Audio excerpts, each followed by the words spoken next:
Olá, hoje é quinta-feira, dia 30 de dezembro de 2021. Está no ar o Diversa em Rede, trazendo para você os principais assuntos do dia. Acompanhe a edição de hoje através da TV, pelo nosso site diversa.tv e também pelas nossas redes sociais, nos endereços que aparecem aí na sua tela. E durante toda essa semana, a última de 2021, teremos jornais especiais. Estamos trazendo uma retrospectiva dos principais assuntos que marcaram o ano, o segundo de pandemia. Repercutindo e regionalizando as informações, eu conto com a participação dos jornalistas Ricardo Ribeiro, da Zona da Mata, Sabrina Silva, do Campo das Vertentes e Laura Marques, da região metropolitana de Belo Horizonte. Vamos aos assuntos que foram destaques deste ano para discutirmos e relembrarmos na edição de hoje. Manifestações pró e contra Jair Bolsonaro balançaram as ruas do país, principalmente em datas simbólicas. Além das ruas tomadas, os discursos de ódio e ameaças contra a democracia vieram à tona. CPI da pandemia, um ano marcado por oitivas, questionamentos e muitas conclusões. Já o ano escolar foi marcado pelo retorno às aulas e flexibilização das regras. É agora no Diversa em Rede.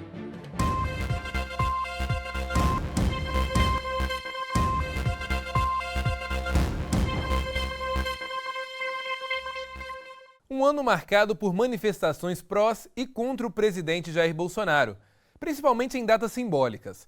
As ruas ficaram tomadas de pessoas, cartazes, faixas e discursos. Vamos rever. Manifestações são necessárias para a construção da vida política de um povo. Manifestação é um ato coletivo em que as pessoas se reúnem e vão para as ruas para expressar uma opinião política. Mobilizar milhares de cidadãos pelas redes sociais é uma das características das manifestações atuais. Diversas manifestações marcaram o país esse ano. Contra o governo atual, manifestantes se reuniram no dia 29 de maio. Algumas pautas foram o pedido da volta do auxílio emergencial de R$ 600, repúdio ao negacionismo, crítica ao incentivo do uso de medicamentos sem eficácia comprovada contra o novo coronavírus e apoio às campanhas de vacinação. Logo em seguida, no dia 19 de junho, foi registrado um segundo ato reunindo também movimentos sociais. O terceiro ato foi realizado no início de julho, pedindo o impeachment do presidente e devido às suspeitas em torno das negociações de vacinas contra a Covid pelo governo federal. No dia 24 de julho, os manifestantes voltaram às ruas, ainda em defesa da vacinação.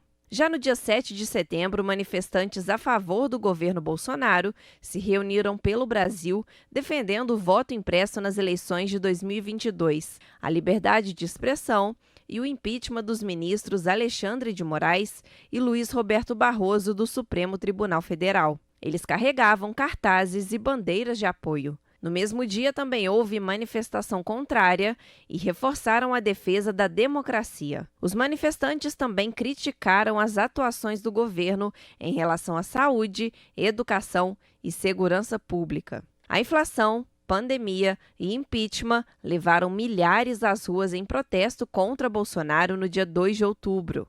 A cobrança do aumento dos preços de alimentos, gás e combustível estiveram em pauta dos movimentos sociais e centrais sindicais.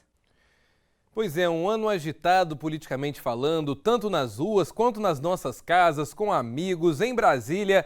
Enfim, agora é hora de respirar um pouco e fazer uma análise sobre isso. E para falar mais sobre esses assuntos, eu quero chamar agora os nossos correspondentes, Ricardo Ribeiro, Sabrina Silva e Laura Marques, para a gente dar um giro pelas regiões e entender justamente como é que foi aí que aconteceu este movimento, principalmente, Laura, aí na região metropolitana de Belo Horizonte. A gente sabe que capital sempre chama mais atenção por ser um grande número de pessoas. Claro que as mobilizações, elas se fazem necessárias, mas especialmente neste ano, eu não sei qual é a sua análise sobre isso, Laura, como é que você vê aí na região metropolitana de BH, mas parece que já é um gostinho do que está por vir agora no próximo ano, que é ano eleitoral, não é? Uma boa noite para você.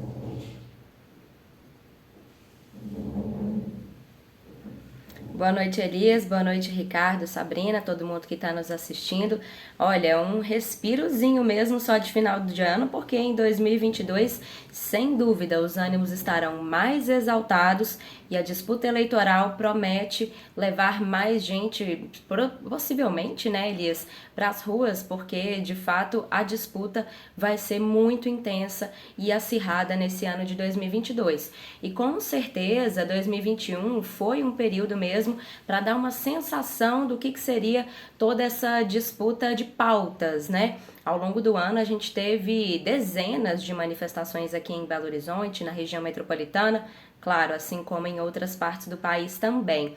E eu quero destacar algumas das manifestações, inclusive que a gente ouviu agora na reportagem, destacar alguns pontos para a gente entender como que foi essa movimentação, essas pautas que foram levadas para as ruas pelos manifestantes. Eu quero lembrar aqui que ao longo de 2021, o presidente Jair Bolsonaro promoveu, ele levou à frente, né, várias manifestações que aconteceram pelo país, por exemplo, as motociatas, que foram manifestações mesmo puxadas pelo próprio presidente, manifestações que foram consideradas algo no sentido de uma demonstração de poder que o presidente fez em várias grandes cidades do país. Aqui em Belo Horizonte isso não aconteceu, Elias. Eu quero lembrar que na época em que o presidente Bolsonaro, alguns atores ligados a ele, cogitaram a possibilidade dessa motociata ser trazida aqui para a capital mineira, o prefeito Alexandre Calil prontamente respondeu que caso o presidente viesse a Belo Horizonte, ele seria multado se não quisesse utilizar máscaras. Como a gente sabe, o presidente Jair Bolsonaro não tem essa prática, né? Sempre que ele tem uma aparição pública, vem sem a máscara, apesar de que essa proteção é muito importante no período de pandemia contra a Covid-19. Mas aí, de fato, então, o prefeito Alexandre Calil deu essa manifestação pública dizendo que multaria o presidente Jair Bolsonaro caso ele não quisesse utilizar máscaras. E aí o presidente Bolsonaro veio a Minas Gerais, mas a uma outra grande cidade, que foi Uberlândia, no Triângulo Mineiro. Ele promoveu uma motociata lá na cidade, recebeu ali teve a recepção de vários apoiadores, né? Centenas de pessoas participaram também dessa manifestação lá na cidade de Uberlândia. Naquela época, inclusive, o governador Romeu Zema também tinha se manifestado sobre essa possibilidade de uma motociata aqui em Belo Horizonte. Ele disse na época que seria algo inadequado gerar uma grande aglomeração nesse sentido. Mas o presidente esteve sim em Minas Gerais, depois se encontrou com o governador Romeu Zema aqui no estado. Houve então essa manifestação que eu quero destacar aqui para a gente lembrar um pouquinho de como foi esse período de 2021. Mas uma manifestação que foi mais relevante, mais significativa aqui na capital mineira, que marcou muito esse ano de 2021, foi a manifestação que aconteceu no dia 7 de setembro. Lembrando que naquela data foi o próprio presidente Jair Bolsonaro e pessoas ligadas a ele que realmente fizeram a chamada para esse ato que aconteceu em várias cidades pelo país. O próprio presidente Bolsonaro esteve presente nesses protestos em São Paulo e em Brasília. E naquela ocasião, as pautas que estavam colocadas ali pelos manifestantes apoiadores do presidente era contra o STF pelo impeachment de ministros, né, como a gente viu aí na reportagem da Sulamita, também pela volta do voto impresso, né? Era uma demanda também do próprio presidente Jair Bolsonaro, e pautas essas que foram consideradas pelos opositores como antidemocráticas, porque implicaria em um ataque direto ao STF, que é uma instituição muito importante do judiciário. Então foi considerado como um ataque a um dos poderes, né, um dos 3 poderes que são os pilares da democracia. E teve então essa questão que no dia seguinte a essa grande manifestação, que aconteceu aqui em Belo Horizonte, inclusive foi na Praça da Liberdade, o presidente da Câmara Federal, Arthur Lira, se manifestou sobre esse assunto, falou que não iria aceitar essa escalada que vinha acontecendo contra um dos poderes, né, contra o STF no caso. E aí, de fato, os ânimos parecem ter ficado mais apaziguados depois dessa manifestação do presidente da Câmara Federal, Arthur Lira. Mas essa manifestação foi puxada pelo presidente Jair Bolsonaro, aconteceu aqui em BH, muita gente foi para as ruas para pedir o impeachment de ministros do STF, para pedir a volta do voto impresso. Pautas essas que depois arrefeceram, né, não vingaram, digamos assim, mas que foram sim chamadas pelo presidente Jair Bolsonaro e que teve apoiadores aqui em Belo Horizonte.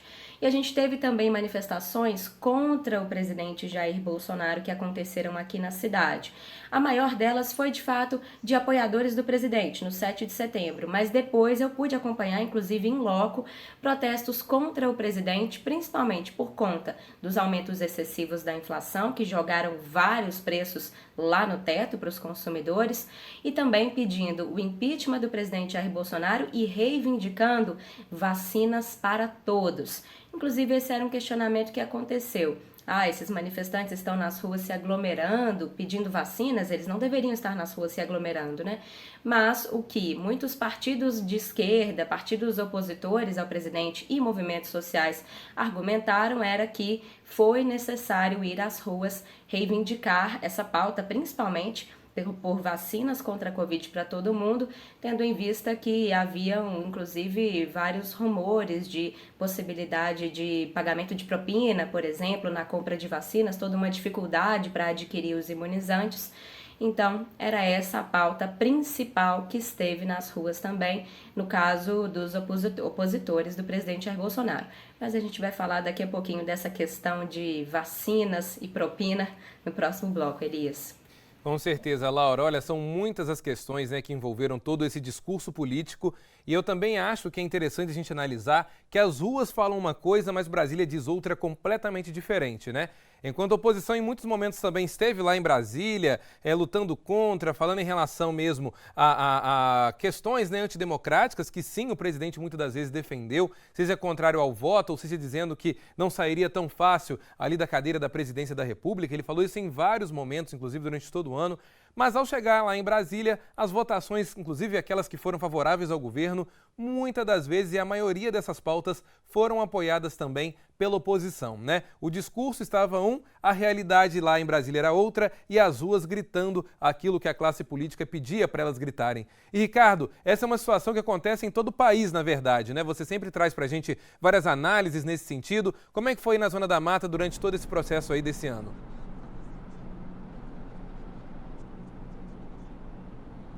Boa noite, Elias, Laura, Sabrina, boa noite a todos. Juiz de Fora sempre foi uma cidade historicamente politizada, é uma cidade que teve um papel importante no período da ditadura, é uma cidade militarizada também, aqui tem vários quartéis do Exército Brasileiro, quartéis que, por sinais, foram utilizados no período, foram utilizados no período da ditadura, como locais de depoimento. Os tanques partiram daqui em direção ao Rio de Janeiro, quando precisava cercar aí o presidente para que tivesse todo aquele período que a gente conheceu aí, onde a ditadura passou durante um bom tempo tomando conta do nosso país. E o que aconteceu é que a cidade ela se tornou ainda mais alvo de toda essa discussão, porque foi aqui que o atual presidente Jair Bolsonaro foi esfaqueado ainda pouco antes da eleição, e aquele momento ficou muito marcado, ainda é bem discutido, e Juiz de Fora acabou ganhando o cenário nacional nesse sentido também.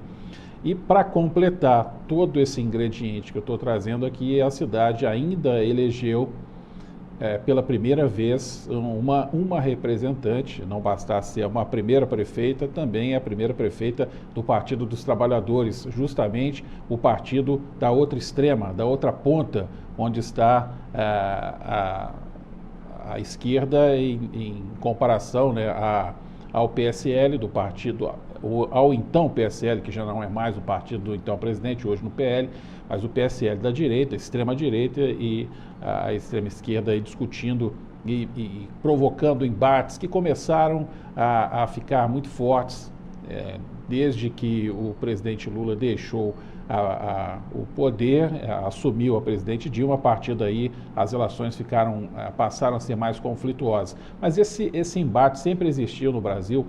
Lá atrás, como eu falava, com a Arena e o MDB, que é a Aliança Renovadora, e o Movimento Democrático. O Movimento Democrático que se opunha ao movimento ditador. E depois, com os dois partidos, o MDB que ganhou o P, virou PMDB, hoje já perdeu de novo, e o Arena que virou PDS, e eles continuaram se confrontando. E durante um bom tempo a gente ficou sem essa discussão tão extrema assim, porque não havia posicionamentos nesse sentido.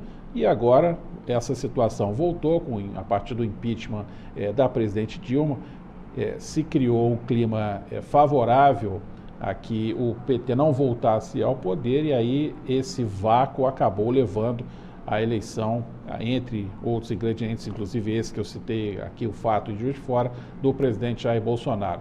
Em relação às manifestações que aconteceram em Juiz de Fora e também na Zona da Mata, em especial em Juiz de Fora, onde o movimento é mais forte, você teve embates muito definidos em fins de semana. Um fazia no final de semana, outro grupo fazia na semana seguinte, um tentando ser mais forte do que o outro, mas felizmente não tivemos aqui nenhum ato mais trágico, um ato grave, provocações, tivemos aí manifestações muitas vezes bem intensas, mas nesse sentido não procurou os dois lados, com a ajuda, claro, das forças de segurança, você criar aí um obstáculo para que esse confronto não acontecesse. Isso vai certamente se intensificar a partir do ano que vem, quando você tem de novo, ou terá de novo esses embates, já com todo esse cenário construído, com uma prefeita do PT e um presidente opositor, e a gente vai aguardar para ver como é que vai ficar. Se fala muito sobre uma outra via, se fala muito sobre outras possibilidades, né? Até porque entre os extremos existe um meio, e esse meio é que talvez possa ser importante para a gente discutir mais para frente aí. Com certeza, Ricardo. Ainda é muito cedo, há muita água que rolar ainda. Em Brasília, todo mundo muda muita... Eita! Até gaguejei para falar, Ricardo. Fala Brasília, eu já fico aqui estressado, preocupado com o próximo ano. Mas a gente, quando fala justamente sobre esse sistema mesmo eleitoral no Brasil, essas discussões, a gente sabe que realmente todo mundo fica muito agitado. Nós, jornalistas, sabemos bem disso, né? Justamente por um ano em que a nossa participação também é decisiva para que as pessoas se orientem, né? Seja com a agenda do candidato, ou seja também trazendo informações novas. Enfim, é um ano muito complexo realmente para ser debatido. A gente espera que o ano que vem, realmente, as discussões políticas elas sejam mais no campo social, o campo das pessoas, que realmente façam alguma diferença. Afinal de contas, Sabrina, eu não sei como é que foi no campo das vertentes, mas pelo menos aqui na região da Zona da Mata, eu percebo também que em outras áreas, a discussão ficou mais entre apoiar alguém ou algo ao invés de apoiar um projeto político, né? Como é que foi no campo das vertentes?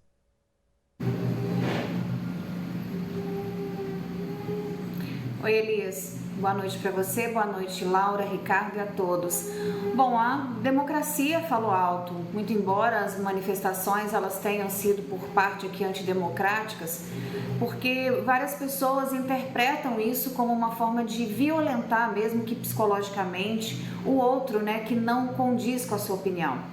Aqui na nossa região, nós tivemos sim muitos apoiadores ao presidente da República e se manifestaram, foram às ruas em diversas etapas, em diversos períodos e datas durante o ano, e também apoiadores e movimentos sociais que ficaram contra o presidente da República, se dividiram e até arrumaram assim uma quantidade considerável de pessoas para esses movimentos. O que a gente via muito aqui, Elias, eram discussões através de redes sociais.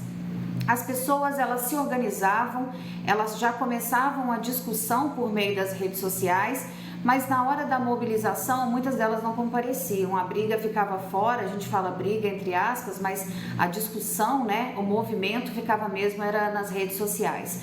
Em Barroso, por exemplo, nós tivemos uma obstrução de via por 8 horas, manifestantes que realmente via-se que eram pessoas que precisavam de um apoio, de um olhar, que estavam ali por conta de um tormento, de um pedido de socorro. Pessoas que estavam lutando contra impostos muito altos, contra o valor assim exorbitante do combustível, para a volta, né, das aulas. Então nós tivemos vários assuntos para serem discutidos através dos manifestantes que participaram. E aqueles que fazem parte, entidades ou não, que fazem parte do apoio ao presidente Jair Bolsonaro, também foram às ruas em uma quantidade considerável em todas as nossas cidades aqui da região Campo das Vertentes. Mas durante esse ano, é fato que as cidades daqui, elas sofreram muito com esse impacto das manifestações. As brigas, elas saíram um pouco desse contexto, né, democrático e ganharam uma proporção assim maior, a ponto de separar amizades, né, de tomar uma proporção maior do que o ato condiz. Mas o que a verdade é que nós temos aqui uma fala livre e as pessoas têm o direito de manifestar desde que não estejam inferindo a integridade de outro. Porém, esse ano foi muito difícil mesmo. Sabemos todos nós que passamos nesse finalzinho de ano aqui que estamos por muitos momentos complicados, mas que temos que nos preparar mentalmente, emocionalmente. É o que os gestores públicos estão fazendo nas cidades aqui para o ano de 2022. Porque as eleições chegando, Elias, vem com elas assim uma dificuldade muito grande de entendimento por conta dos partidos. Então a gente teme muito pelo que está por vir aí. Apesar de ser livre o ato democrático, há uma preocupação aqui nas cidades em torno dele. Pois é, e infelizmente durante todo o ano, né, a gente acompanhou várias manifestações onde jornalistas foram agredidos de maneira totalmente desnecessária, né, um ato antidemocrático agredir jornalistas, independente de qualquer coisa. A gente tem também que salientar isso aqui, porque afinal de contas o trabalho do jornalista é informar, é criticar, é questionar. Tudo isso faz parte da democracia, né? E eu percebo muitas das vezes um movimento contrário a críticas de jornalistas. Ou seja, se o jornalista ele critica ou mostra uma situação que não está de acordo com aquilo que deveria ser, seja de um presidente ou de um partido político que eu gosto, ou então de algum candidato, isso torna com que o jornalista ele seja menos importante, o trabalho dele seja desmerecido, quando na realidade tudo isso faz parte da democracia. Nós temos por dever questionar, criticar, trazer para vocês o conhecimento da verdade e da realidade. E foi um ano em que as manifestações, em muitos momentos nós tivemos aí jornalistas sendo agredidos em todo o país. Agora imagina só, se a gente não conseguir nem sequer conviver com um diferente, não é? O outro pode ter a opinião política, pode ter a visão política dele, mas ele tem sim que contar sempre com a verdade. E a verdade na política não requer amor.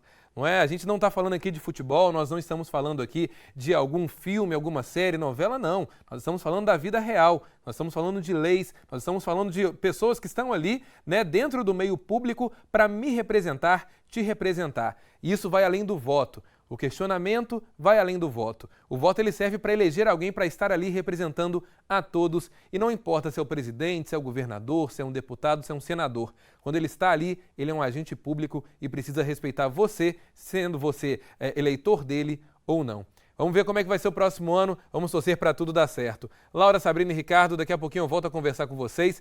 E no próximo bloco nós vamos falar da CPI da pandemia, marcada por questionamentos, oitivas, apurações e muitas conclusões. A gente já volta, é rapidinho.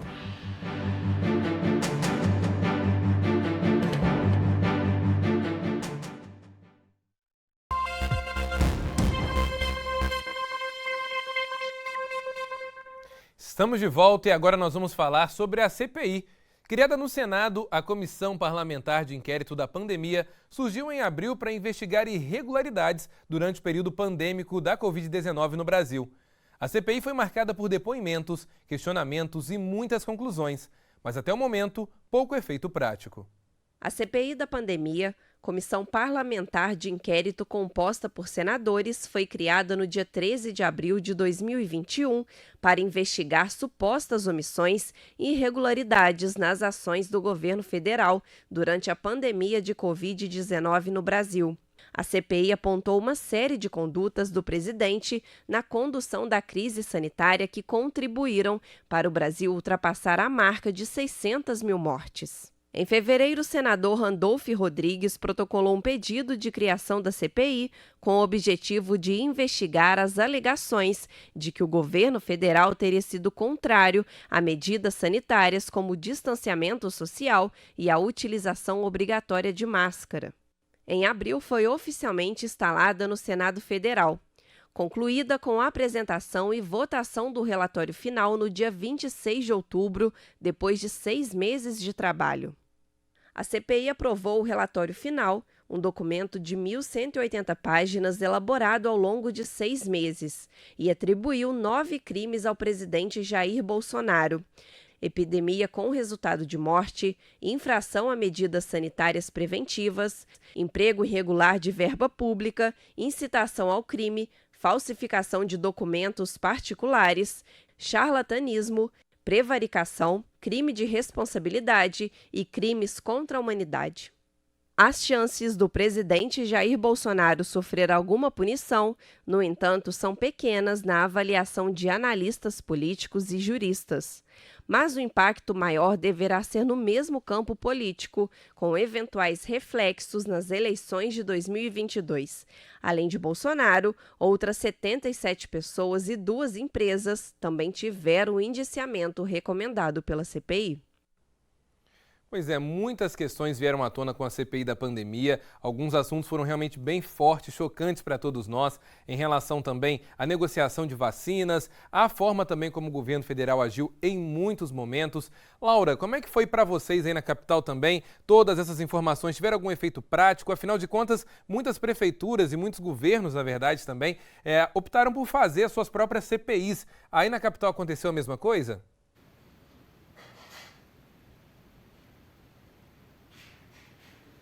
Sim, Elias, aqui em Belo Horizonte, a Câmara Municipal de BH também realizou uma CPI da Covid, indiciando o prefeito Alexandre Calil, indiciando outros atores municipais aqui da cidade por conta de condutas que os vereadores consideraram irregulares nesse período da pandemia. Algo que também não sabemos se vai ter algum efeito prático ou se somente efeitos que possam ter algum impacto nas eleições de 2022. Mas ao longo dessa CPI, da CPI da Covid na Câmara Municipal de Belo Horizonte, não houve nenhuma denúncia considerada mais grave que tivesse de fato alguma repercussão maior para o prefeito Alexandre Calil e também para outros atores da prefeitura. Elias, essa CPI de fato foi um pouco mais silenciosa. Outras que aconteceram ao longo de 2021 tiveram um pouco mais de destaque, por exemplo, a CPI da BH Trans, que envolveu a atuação das empresas de ônibus aqui da cidade, né, nesse período da pandemia, principalmente pelo fato de que a prefeitura repassou milhões de reais para as empresas de ônibus para garantir que elas não reduzissem as frotas circulando durante esse período da pandemia, para que não houvessem grandes aglomerações dentro dos coletivos. Mas os vereadores identificaram que o número de ônibus foi sim reduzido, aconteceram aglomerações dentro do transporte público, e aí ficou esse questionamento sobre o porquê desse repasse gigantesco da prefeitura para as empresas de ônibus para garantir que não acontecessem aglomerações, se no final das contas as aglomerações aconteceram mesmo assim, e esse repasse aparentemente não teve o efeito necessário. Isso é algo que ainda está sendo apurado, né? Vai ficar ainda a cargo do Ministério Público para identificar o que é que aconteceu nessa história toda. É uma polêmica muito grande que ficou aqui em Belo Horizonte, algo que veio no ensejo, sim, a partir de todas essas investigações da CPI da pandemia lá do Congresso Nacional. A Câmara Municipal de BH decidiu apurar também questões relacionadas à pandemia internamente aqui, questões municipais, né? Então a gente teve esses desdobramentos por aqui também. Mas falando da CPI da pandemia no Congresso Nacional, eu queria destacar a atuação de 2 figuras daqui de Minas Gerais que estiveram por lá em Brasília depondo, e foram depoimentos muito relevantes. Um deles foi da infectologista Luana Araújo. Ela mora em Nova Lima, aqui na Grande BH, e foi chamada a depor porque ela chegou a ter o nome anunciado para assumir a Secretaria Extraordinária de Enfrentamento à Covid-19 dentro do Ministério da Saúde. Na época, quem anunciou o nome dela foi o ministro Marcelo Queiroga. Ela teve, então, o nome anunciado, mas nunca chegou a tomar posse de fato. Depois de 10 dias, ela foi, inclusive, desligada do Ministério da Saúde. E o nome dela era um nome muito aguardado no meio, né, entre os infectologistas, entre os especialistas que sabem, de fato, o que precisa ser feito no combate a uma pandemia, porque ela tem um currículo, assim, invejável. De fato, teve uma formação dentro da Universidade Federal do Rio de Janeiro, exatamente relacionada ao combate a doenças infecciosas, que é o caso da Covid. Depois fez um mestrado também numa universidade americana de muito prestígio. É uma profissional que estava sendo, de fato, aguardada pelos médicos como sendo alguém que saberia conduzir o Brasil contra a pandemia.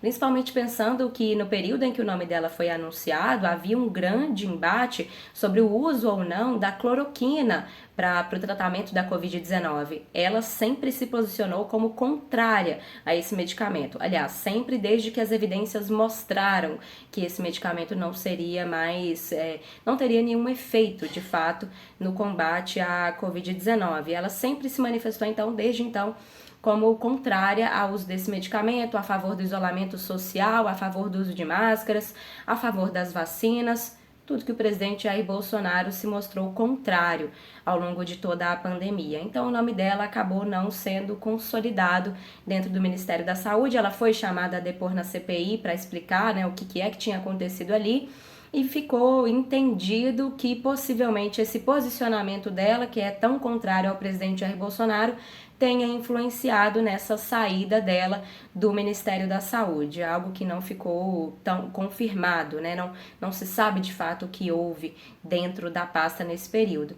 E um outro ator, uma outra figura daqui de Minas Gerais que foi muito relevante, que denunciou um suposto esquema de corrupção dentro do Ministério da Saúde, de que tenha havido uma tentativa de conseguir receber propina a partir da compra de vacinas contra a Covid-19, que foi o policial militar Dominguete Pereira, da cidade de Alfenas, aqui em Minas Gerais. Ele prestou depoimento na CPI da Covid também, dizendo que o ex-diretor de logística do Ministério da Saúde, Roberto Dias, teria solicitado propina para poder comprar vacinas contra a Covid-19. Só para explicar aqui, o Dominguete Pereira é um policial militar, mas que estava atuando ali como um atravessador, como um vendedor autônomo de vacinas contra a Covid-19. Ele dizia que representava uma empresa chamada Davat, uma empresa norte-americana, mas a empresa dizia que ele era apenas um vendedor autônomo, que não tinha nenhuma ligação direta com a própria empresa. Uma história que também ficou um pouco sem muita explicação, mas então, de fato, esse policial prestou esse depoimento dizendo que o ex-diretor Roberto Dias havia solicitado propina.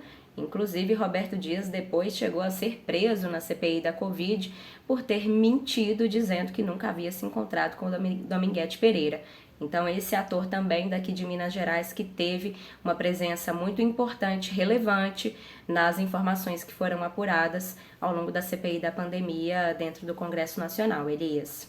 Ô, Laura, o próprio caso da Prevent Senior, que usava seres humanos ali como se fossem cobaias mesmo de experiências que não deram resultado. Nós tivemos várias denúncias em relação a isso, ainda estão sendo investigadas. O kit Covid que não funcionava e mesmo assim eles continuaram batendo na mesma tecla, depois vieram a público realmente afirmar que sabiam que não funcionava, mas também por desejos do presidente da República. Isso veio depois à tona, quando ele mostrou ali aquela pesquisa mostrando quantas pessoas tinham participado dos exames, que foi uma pesquisa também apresentada pela própria empresa. Enfim, foi um ano muito conturbado, as pessoas querendo respostas e muitas das vezes autoridades e empresas brincando, com as necessidades e medo das pessoas durante uma pandemia. Não foi fácil, foi muito triste. E Sabrina, eu me lembro também que foi uma situação que chocou o Brasil, aquela questão dos respiradores, onde parecia que o governo federal também já sabia da existência dessa situação, da falta de respiradores, mas ainda assim não chegaram até lá e as pessoas infelizmente acabaram morrendo, seja por falta de medicamentos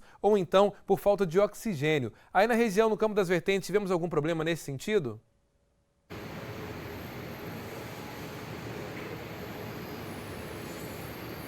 Olha, Elias, o que mais nós ouvimos durante todo esse ano foi comissão parlamentar de inquérito, que são as investigações conduzidas pelo Poder Legislativo. Aqui na nossa região, nós não temos de fato nada que materialize certas denúncias. Nós tivemos sim algumas que foram levadas para o Ministério Público, mas que até agora não tiveram respostas ou foram esclarecidas de modo a fazer a população entender qual era a real situação. Por exemplo, em São João del Rei nós tivemos aqui situações relacionadas a respiradores, mas que foram esclarecidas depois que evidenciaram aí os trabalhos e foram feitas as logísticas para que isso fosse realizado no atendimento da melhor forma possível. Carandaí também passou por um momento de investigação em relação a medicamentos e Barbacena entrou no eixo também da questão fura-filas, onde nós tivemos também agentes sendo investigados em tese por furar a fila da vacinação. Além disso, nós tivemos dentro desse período pandêmico algumas situações de investigação em relação a outros medicamentos da farmácia de alto custo que não relacionados à pandemia, mas que ficaram em falta para a população, que não teve justificativa e são medicamentos de uso assim emergencial e a população teve que recorrer ao Ministério Público. E tivemos também a relação com a hospitalização, Elias. Tivemos muitas reclamações, muitas denúncias, investigações por omissão de socorro, por falta de leitos hospitalares, pessoas de Barbacena que tinham que ser atendidas em outras redes hospitalares aqui da região, porque não tinham vagas, de repente tinham, ou seja, as vagas eram direcionadas e aí foi feita uma investigação para apurar realmente para onde estavam sendo direcionadas essas vagas. O mesmo caso também de outras cidades que mantiveram seus pacientes aqui na região macro para receber o atendimento da Covid. Mas tudo foi esclarecido, tudo foi assim elucidado, de modo que a cidade não tenha levado adiante nenhuma investigação de cunho assim gritante, né, como nós observamos. O que a gente tem aqui para poder passar é que, muito embora essas CPIs elas aconteçam necessariamente, porque a gente tem que entender que isso é um lado de esclarecimento de problemas que talvez a gente nem tivesse noção que eles estariam acontecendo lá em cima, né, na nossa, que era para ser a nossa base governamental. Portanto, elas são necessárias, mas esse ano nós tivemos sim muitos problemas relacionados à investigação, principalmente no momento em que a população tinha que ser mais assistida, né, Elias? Com certeza, Sabrina. E eu tenho certeza que isso tudo serviu de exemplo e lição para todos nós, principalmente por uma pandemia que veio em um momento em que ninguém esperava, de uma forma avassaladora, deixou a rede também de saúde numa situação, infelizmente, muito complicada. Os profissionais estavam esgotados. Enfim, são muitas questões que saíram do campo político, né? A CPI, ela também é um movimento político, a gente tem que reforçar isso daqui, mas ela não fica apenas nessa esfera. Ricardo, e na Zona da Mata, como é que foi sentida, né, toda essa situação?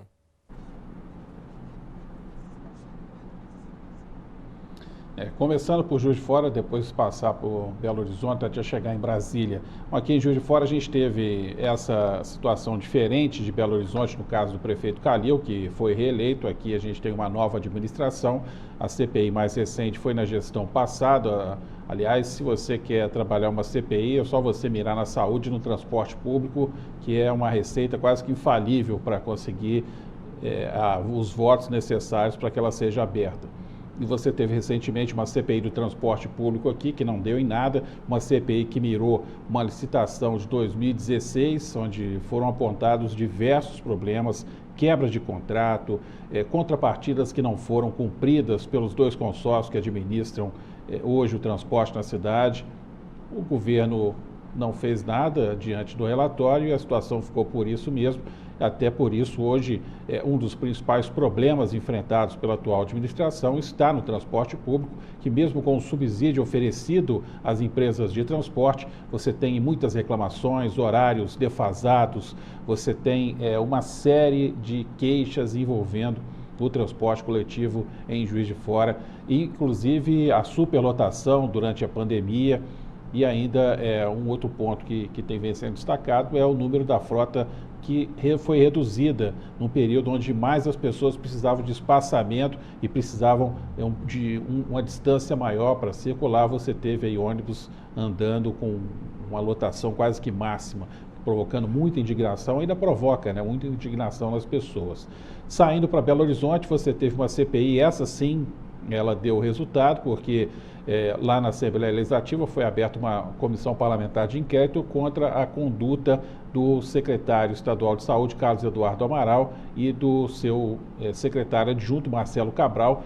Os dois foram afastados pelo governador Romeu Zema, suspeita de que eles teriam conduzido de forma inadequada o início da vacinação no estado, passando à frente da fila da vacinação funcionários administrativos, alguns funcionários que sequer estavam indo para a rua, estavam trabalhando em home office.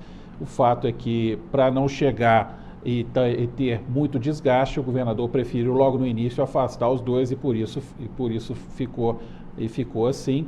A CPI concluiu aí pelo indiciamento de várias pessoas, entre eles esses dois citados, e você teve aí a colocação do atual secretário, Fábio Baquerete, que assumiu aí a pasta e segue conduzindo a pandemia, ainda que o ex-secretário de Saúde, Carlos Eduardo Amaral, tenha tido um papel muito importante na condução do Minas Consciente, em que ele trabalhou, planejou e conduziu junto com a sua equipe e que colocou em funcionamento aquelas atividades econômicas que poderiam funcionar durante a pandemia, o que foi feito, e aquelas que não teriam condições de fazer por causa de todos os protocolos que foram conduzidos aí mundialmente, e Minas Gerais trabalhou esse protocolo através desse plano que funciona até hoje. Todas as regiões estão na onda verde, há ainda protocolos sendo seguidos nesse norte que foi conduzido pelo ex-secretário Carlos Eduardo Amaral.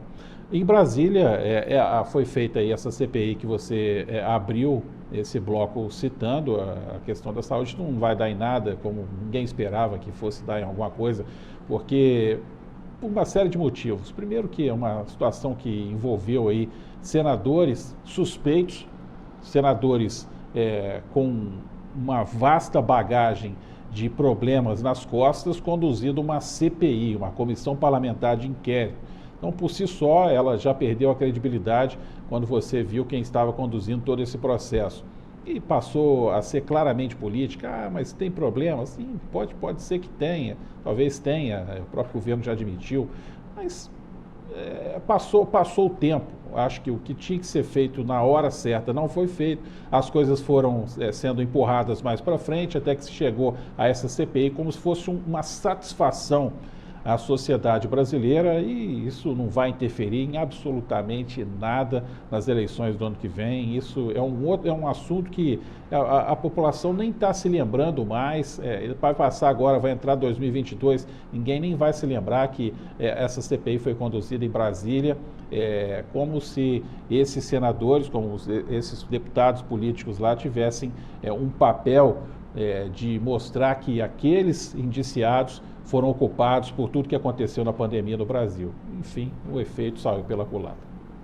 Eu tenho uma visão um pouco diferente nesse sentido, Ricardo, na medida em que hoje nós temos também aí a Procuradoria-Geral da República, porque eu concordo com você em grande parte, mas a PGR também precisa dar alguns esclarecimentos, como é que ela vai também conduzir todos esses inquéritos, a maneira como ela pretende também dar andamento a isso. Afinal de contas, eu concordo com você também no sentido político, né? Teve uma questão política por trás disso tudo, não foi realmente apenas uma questão aí de dar ao povo brasileiro respostas a uma situação realmente muito triste e complicada.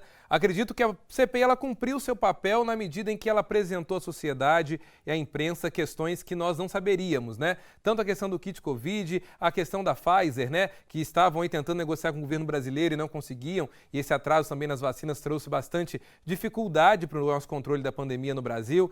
Enfim, são muitas as questões, mas a gente sabe realmente que elas precisam sair da esfera política, e para isso nós temos, claro, aí a justiça para investigar, para apurar essas irregularidades, para saber até que ponto o que foi político ou o que foi jurídico, né? A gente vai, claro, no próximo ano acompanhar ainda essa situação, mas olha, ano eleitoral, sem dúvida alguma, as coisas mudam bastante, né? Tanto no discurso quanto na prática, isso é na justiça, isso é na sociedade e isso é na imprensa como um todo, né?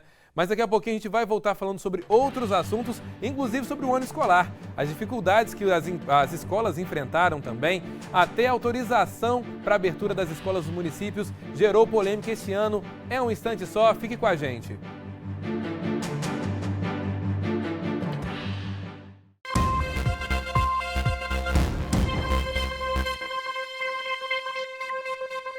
Já estamos de volta.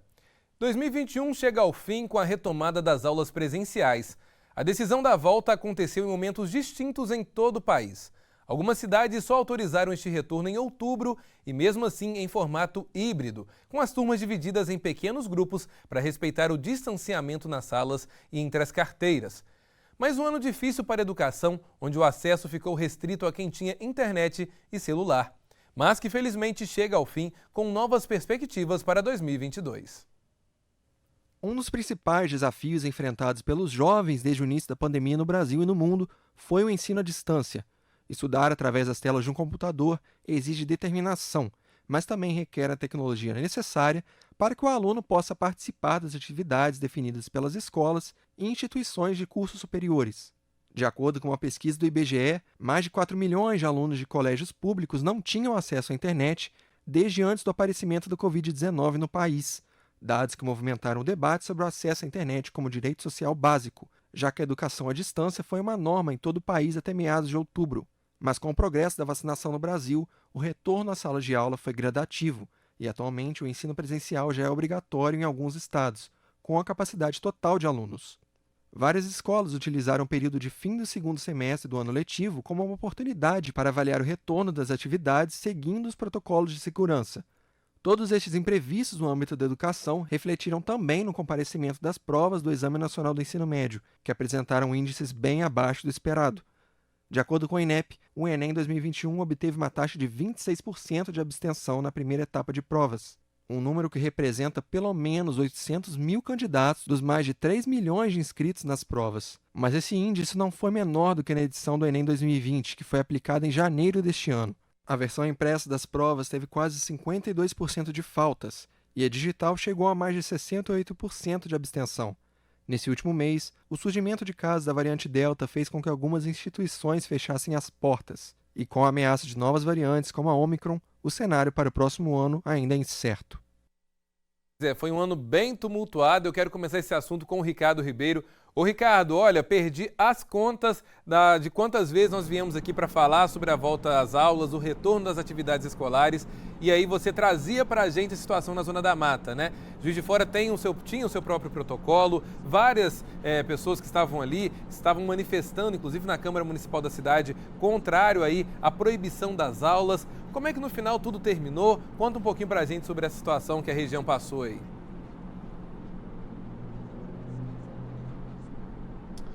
Veja bem, eu tenho falado isso desde o início da pandemia, em março de 2020. O grande obstáculo, o grande gargalo, o ponto X da pandemia é que todos têm razão. Os que querem ficar em casa e os que querem ir para a rua. Os que querem estudar e os que querem ficar no sistema remoto. Então, até você chegar num consenso não é fácil. O problema todo dessa questão que a gente vive é que há um desnível que foi desnudado aí na pandemia em relação ao público e o privado. O privado ofereceu um ensino, ainda que não adequado, que é o ensino remoto, e o público ficou com um problema enorme nas mãos, porque muitas pessoas que, claro, estão no ensino público é porque elas não têm condições de pagar uma escola particular, ou muitas vezes elas não têm condições de ter em casa um computador, uma internet. Então foi uma dificuldade, está sendo uma dificuldade muito grande conduzir tudo isso.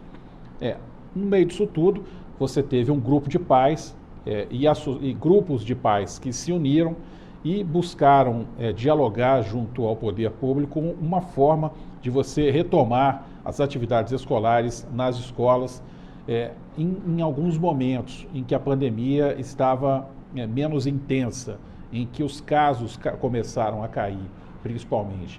Mas o poder público, no caso específico em Juiz de Fora, você tem uma prefeita ligada ao PT, que é um partido que tem muita força na área da educação, e essa área de educação ajudou bastante na eleição da atual prefeita Margarida, que é o Sindicato dos Professores, que se opunha e tinha uma dificuldade para trabalhar esse ensino presencial também imediatamente. E aí criou-se esse embate que acabou levando aí a discussão junto com o Ministério Público, de como isso seria conduzido.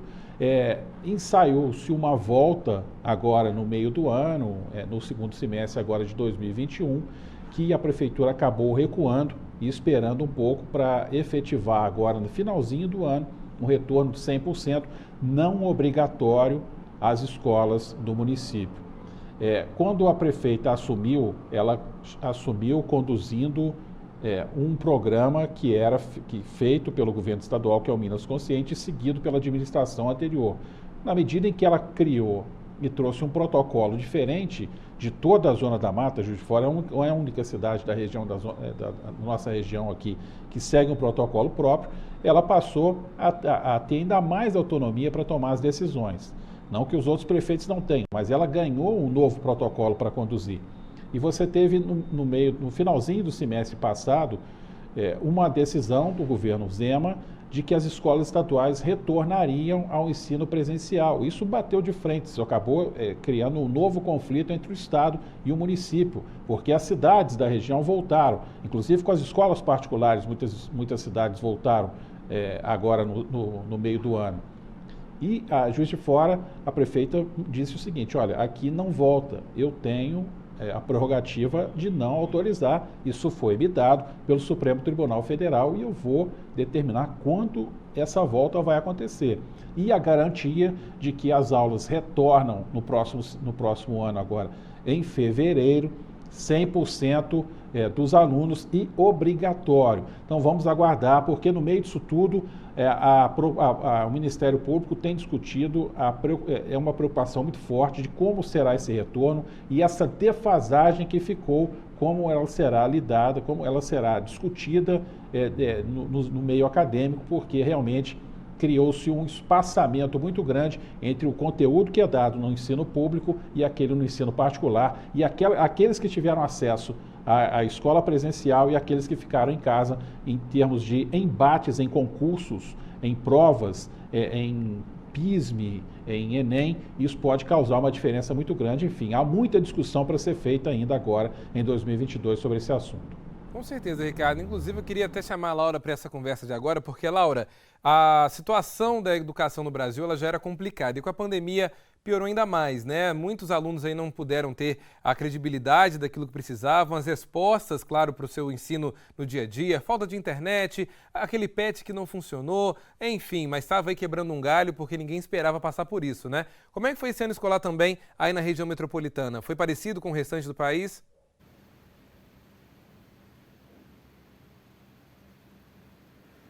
Parecido sim, Elias, complicado, né? Difícil para muitos estudantes, porque grande parte do ano foi ainda de ensino remoto, né?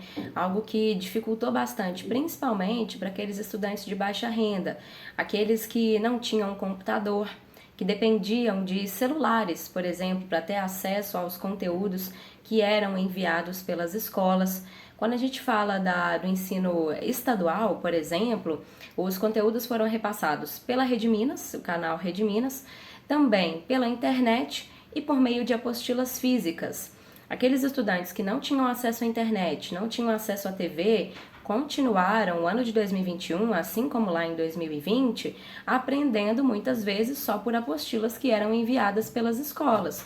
Em alguns casos, essas crianças, esses adolescentes, estudantes, tinham que ir até essas instituições de educação, nem recebiam em suas casas essas apostilas para aí sim ter acesso a esses conteúdos. Então, sem contato, por exemplo, com os professores ou com os colegas. A gente sabe que tudo isso é muito importante no processo de aprendizagem.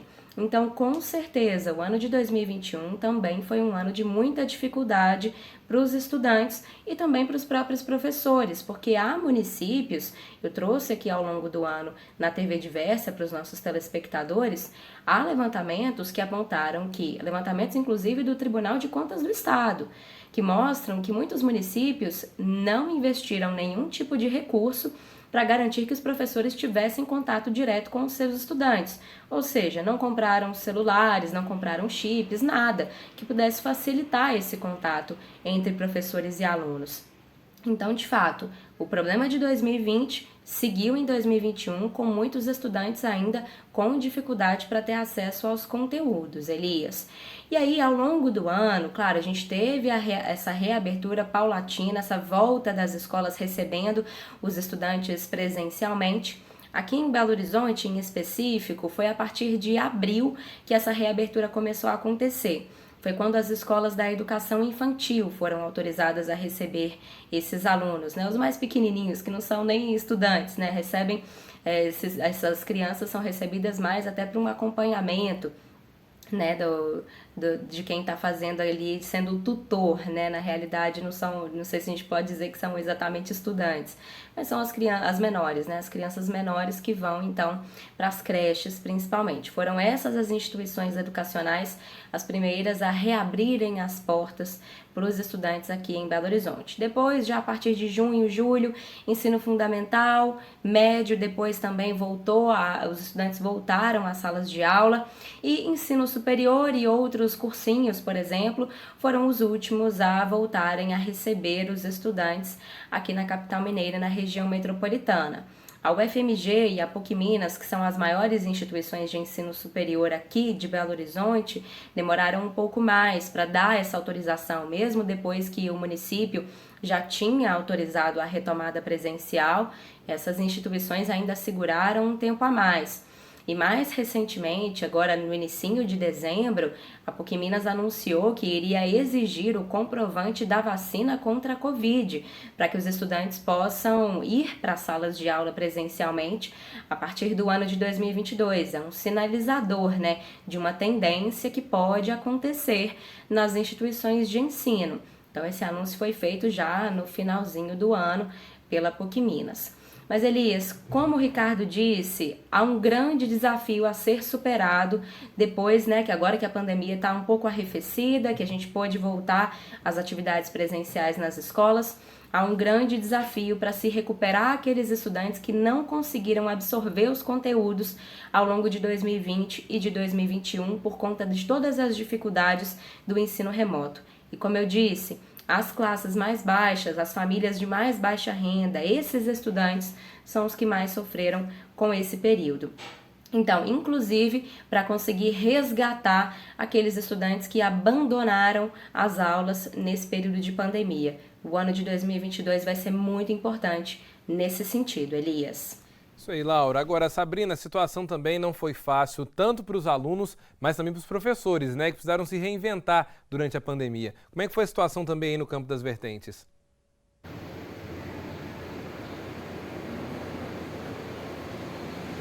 Complicadíssima, viu, Elias? Nós tivemos um prejuízo aqui muito grande na educação, assim como em todas as cidades de todas as regiões aqui do nosso estado. Os mais prejudicados, diga-se de passagem, são os alunos, né, tanto das redes particulares, das redes estaduais, municipais, que não tiveram a oportunidade de aprender de fato, né, como se estivessem nas salas de aula. Nós tivemos aqui momentos de volta de decisão, de volta atrás em decisões, porque nós fazemos aqui ainda parte do protocolo Minas Consciente, as orientações sanitárias vindas do governo federal e a classificação que nós temos por aqui. O que nós temos assim de mais evidente para poder passar é que muitas cidades da região Campo das Vertentes é considerada a cidade do campo rural, do meio agrícola. E para as crianças terem acesso à internet foi uma luta muito grande. Então o ano de 2021 letivo encerrou com um prejuízo para essas crianças enormes. Muito embora muitas escolas tenham voltado no formato híbrido, muitos pais optaram pelas crianças continuarem em casa, porque não tinham transporte para trazer as crianças, para levar as crianças para a escola. A distância é grande entre o município e entre também as localidades mais afastadas, como é o caso de Santa Bárbara do Tuguri, que as crianças dependem muito de transporte para poder chegar à escola, que fica no centro de Santa Bárbara. Então, os PETs, eles chegavam, as crianças não conseguiam absorver, a luta foi muito grande, foi muito intensa. Tanto é que nós fizemos aqui um estudo, porque o ano letivo já encerrou.